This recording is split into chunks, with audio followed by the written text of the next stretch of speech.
Okay, we'll start with an opening prayer. Dear Lord, thank you for this time, energy, everything that goes into sustenance for us to be able to do this. And may we learn this knowledge and apply it in order to better ourselves and lead a more fulfilling life, all harm-free. In the name of Jesus, amen. Okay, we are continuing with the nature of personal reality, and today we are moving along. We actually are going to be starting on chapter 14, and let's see what page will be up there. That's going to be on page 274, and the title of this chapter is Which World? Your Daily Reality as the Expression of Specific Probable Events. Okay, are you with me? Okay, so it says which you, alright? Literally, he is saying that there is more than one of us, and it's a hard concept to grasp, yet he would call our dreaming self a different self. And if you've ever woke up and still been dreaming, so you were aware and conscious during your dreaming, you would understand that there is a difference, because it's a complete different orientation of, shall we say, your attention of consciousness. So it creates a totally different you. Your body actually can be altered at will. So if you're in another environment, totally conscious, where you can alter your body at will, you can see why he would say which you.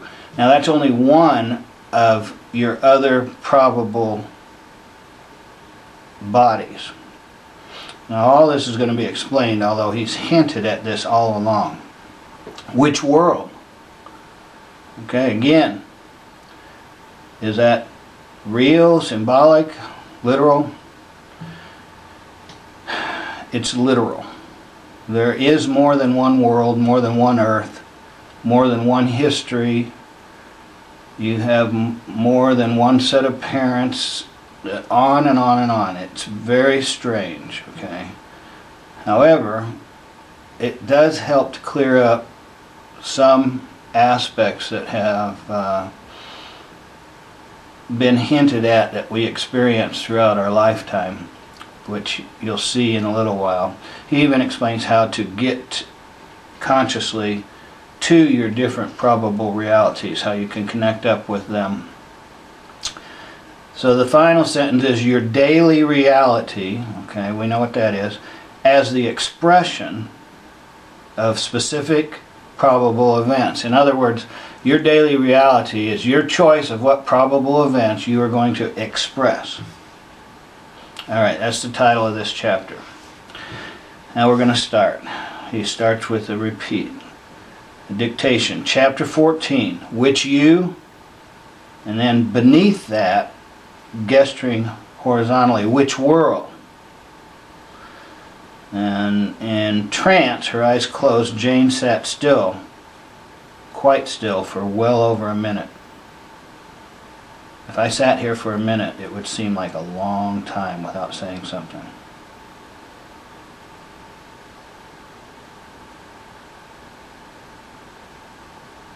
And that's less than 10 seconds. Continuing with the heading, your daily reality as the expression of specific probable events. That is all the heading. A long pause at 10:06. The brain can be called simply the physical counterpart of the mind. By means of the brain, the functions of the soul and intellect are connected with the body. through the characteristics of the brain, events that are of non-physical origin become physically valid. There is a definite filtering and focusing effect at work then. Practically speaking, you do indeed form the appearance that reality takes through your conscious beliefs. Those beliefs are used as screening and directing agents, separating certain non-physical probable events from others and bringing them into three-dimensional actuality.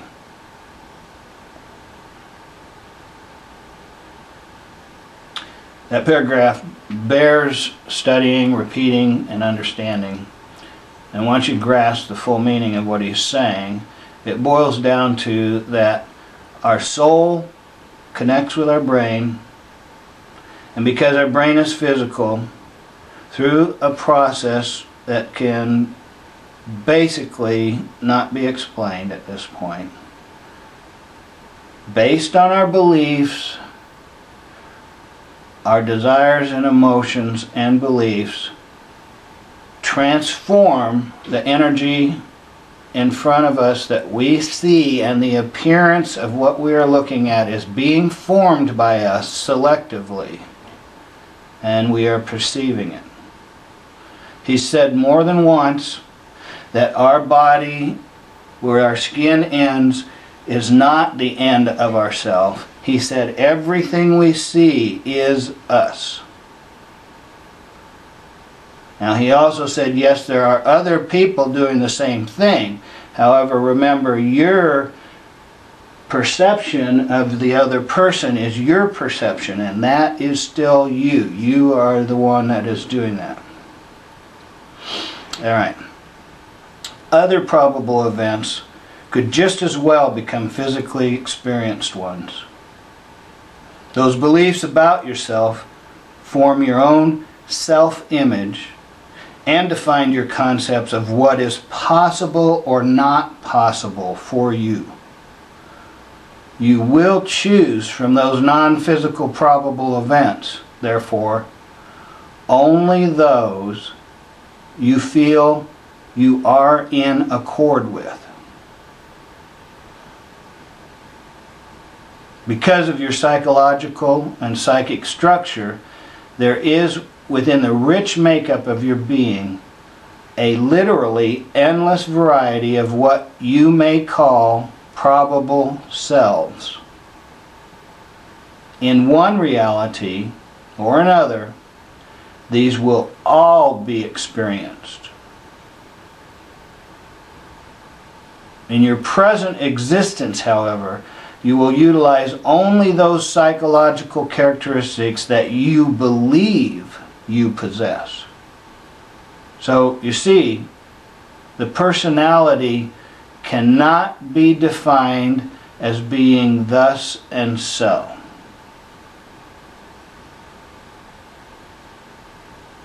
The physical constitution of the body follows your beliefs, and so all of its sense data will faithfully mirror the beliefs that direct its activity.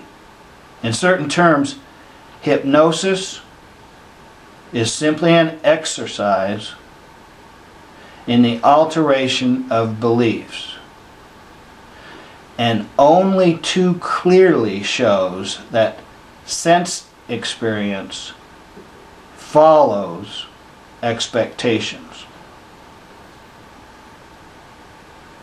The you that you presently conceive yourself to be represents the emergence into physical experience of but one probable state of your being, who then directs corporal life and frames and defines all sense data. When your ideas about yourself change, so does your experience. Even the intimate body experience alters. You may say that you are you, but which you are you? In the most personal terms, each individual creates his own world. The biological equipment of your creaturehood directs your mass experience enough so that agreement is reached, but only along certain general lines.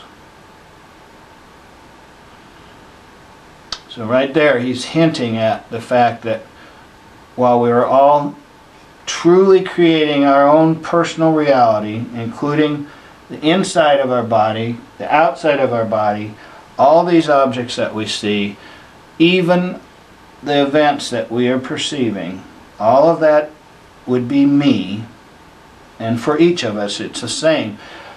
The reason that this works is because we have worked hard to learn, do you see what I see? So that we have agreement on many different levels. And remember, we all are using telepathy all the time also. Then he goes on, he says that after the pause at 10:27, the overall private experience that you perceive forms your world, period. But which world do you inhabit? For if you altered your beliefs, and therefore your private sensations of reality, then that world, seemingly the only one, would also change. You do go through transformations of beliefs all the time, and your perception of the world is different. You seem to be no longer the person that you were. You are quite correct. You are not the person that you were. And your world has changed. And not just symbolically. Often you fall into lapses in which you actually pull in your consciousness, so to speak, and experience life in a lesser fashion. In such a state, you do not seem to experience yourself directly.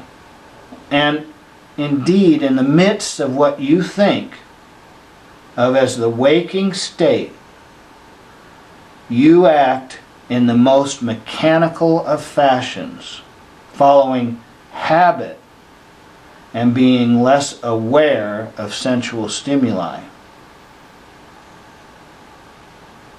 On such occasions, your beliefs usually lose their edge.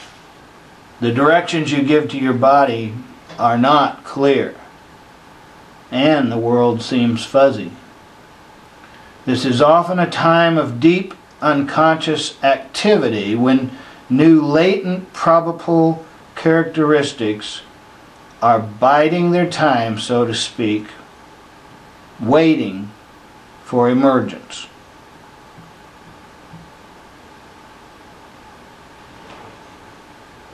We'll stop there and figure out a sentence to summarize what we got here. March 20th, 2013. Let's see now. Secondly, emphasizing the fact that we have probable selves and probable worlds, and that we, being the center where our soul and consciousness are emerging through our brain and perceiving these worlds, we're the ones who are picking which probable self we will be and which probable world we will interact with. And it's a summary of what he's saying here.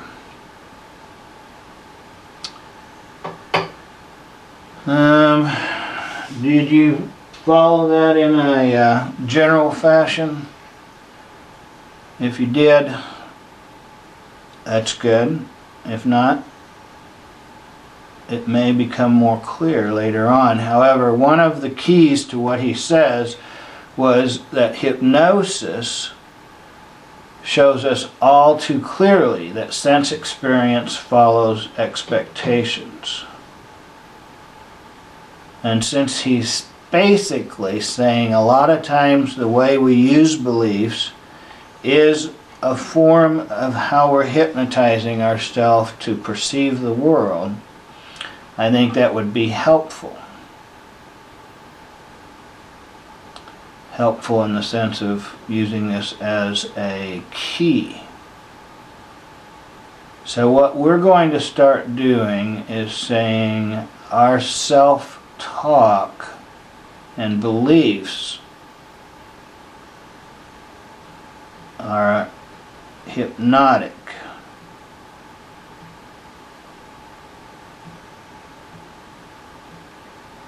So, hypnosis shows that sense experience follows expectations.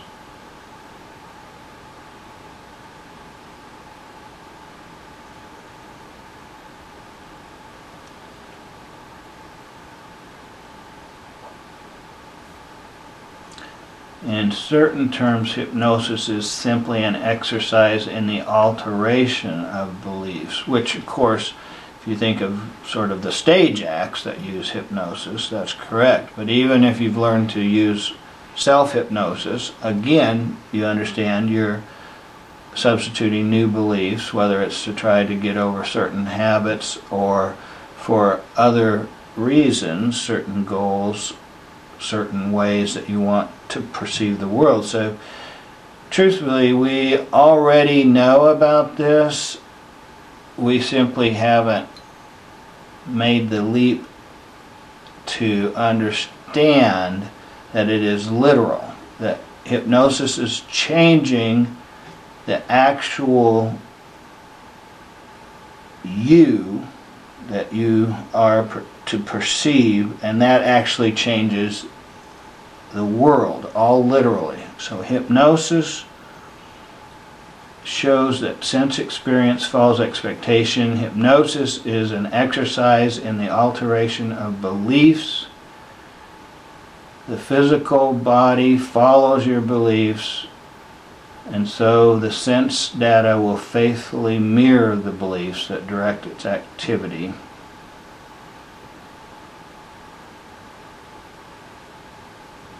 It goes on to say the you that we presently conceive as ourself represents the emergence into physical activity of but one probable state of our being.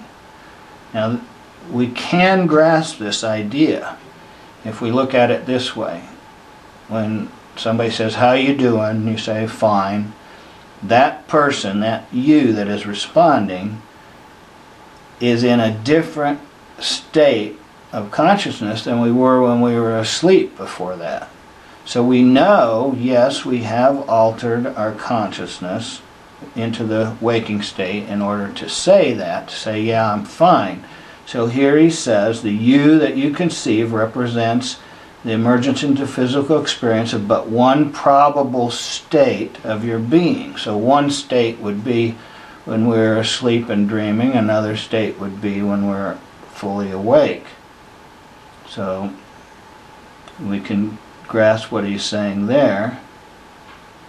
And then that person, that alteration, whether we're in our dreams or awake, directs corporal life and frames and defines all sense data, which also is a clue. If you notice when you're dreaming and you think or you feel or you just know that some aspect, that comes into being into your dreams immediately. When you're awake, there is somewhat of a delay, and that's partly why this is hard for us to believe, because it's not instantaneous.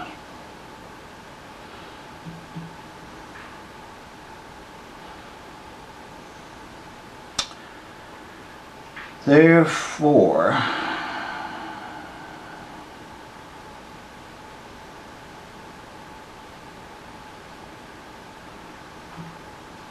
we shall say,